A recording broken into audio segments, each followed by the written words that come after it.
Are you still waiting for that Poppy Playtime Chapter 2 release? You want your Huggy Wuggy fix? Well, here it is. Welcome to my Poppy Playtime Amusement Park. I'm building in Minecraft. You may have seen my Poppy Playtime Chapter 1 working gameplay recreated in Minecraft. I'll link that in the description. Well, this will also be a working game map with puzzles that I'll also do a Let's Play roleplay video on once completed. With the soon to be released Poppy Playtime Chapter 2 we are all waiting for, I thought I'd fill in that void with this new Poppy Playtime fan-made game I'm making. So, if you want your Huggy Wuggy fix while we wait for Poppy Playtime Chapter 2, please enjoy my new creation and like, subscribe, hit that bell to stay updated. I really love providing this content. Now, this may be a mega build, so there'll be a few videos I'll release on the progress of each stage. I'll also include tutorials on how to build some of the things, so I think it might be easier to do little tutorials on each video as well while I'm showcasing it, rather than some long, huge tutorial which can be quite daunting to follow. Now, I'll try and show as much of the park as possible for each video. You don't have to do the exact layout as mine. You can actually do your own layout, because once you see the structure tutorial, the structure block tutorial within this video, you'll be able to replicate and copy each structure whichever way you want, even rotating it around.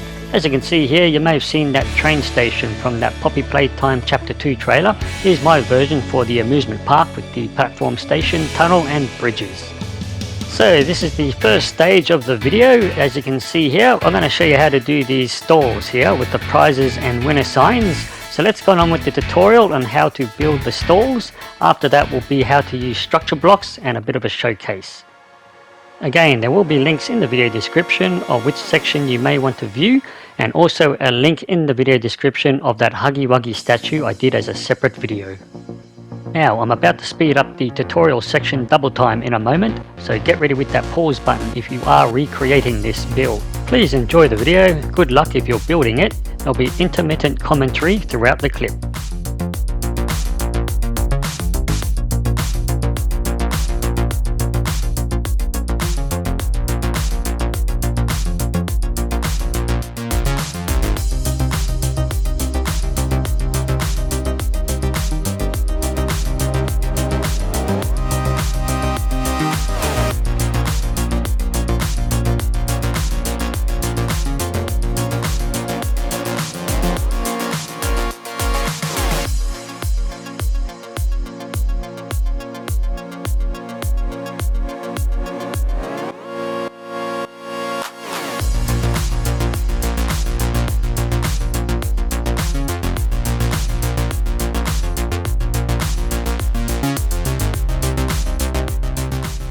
Now you can pick any color you like if you want a preference in color. Otherwise, if you're using these colors, use the order I'm using here so you don't get any of the same colors next to each other.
Now for the signs. Now they're a little tricky trying to get the letters or symbols that you want to put on the signs. Sometimes you have to delete or put spaces in to get the right alignment.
Okay, there you have it, the finished product. Now let's see what it looks like at night. So we'll turn, well, first of all, we're going to give ourselves a light block, and that way you can put a light block right in the middle here. You can control the light source. So that's another way of using light.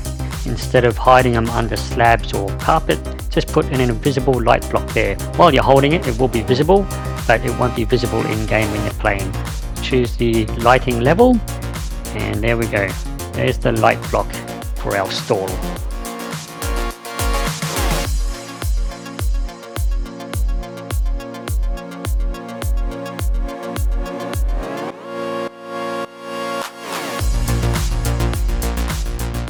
If you do mega builds, it's important to know structure blocks. I'll show you now. This is the command to give yourself a structure block. Now, depending on which direction you decided to build, put the structure block in a corner where the boundary box is faced towards the structure. So for me, it's going to be in this corner. I'm going to put it on save and name it as stall. And what I'm going to do now is I'm going to put it one block higher because I don't want to copy the grass, because by default you can see it's on an offset of -1, so it'll copy one layer below that block. Alright, so I've named it stall. I'm going to put in the dimensions now. You can see the corresponding color with XYZ with the colors in the 3D image. So I know the X is 9 and Z is 7, the height is 5. I've got the one block spacing around it because I needed to copy the pictures and the picture frames and the signs as well.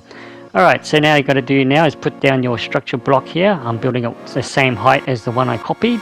Load it, put in the name you saved it as, which was stall for me. You don't need to touch anything else, and you can zoom out first before pressing load to see that it lines up with the boundary box, and then you can press load, and there you have it, it's copied it. Now same thing again, it was 9 blocks long, so if you need to put it on the other side, you can just count 9 blocks this way. In this case, it's going to put it right next to it. So I do the same thing, load, stall, and there you have it. Now the other one was 1 block spacing, so I need to move it over 1 block. So you can either just delete the one and just recreate it, make sure it's the same height as the other block you had it as, and then load, and there you go, 1 spacing apart. So that's the basic understanding of structure blocks. It's a lot easier, and you can actually flip and rotate the structure as well. See, I've used the mirrored effect there. I've mirrored the checkbox with the red line, or you can use the blue line. And apart from mirroring the structure that you've copied, you can also just rotate it as well. So I do recommend doing this on a backup save just in case. Another thing to keep in mind is when you do rotate the structure, it doesn't rotate some trapdoors, and as you can see the arrows on those little picture frames there as well. Well, I hope you enjoyed part 1 of my Poppy Playtime Amusement Park I'm building, which is going to be a working game which I'll do a let's play on. And hey, don't forget to like and subscribe, hit that bell to stay updated if you want to see more parts to this video. Most importantly, please enjoy. Hope to see you all next time.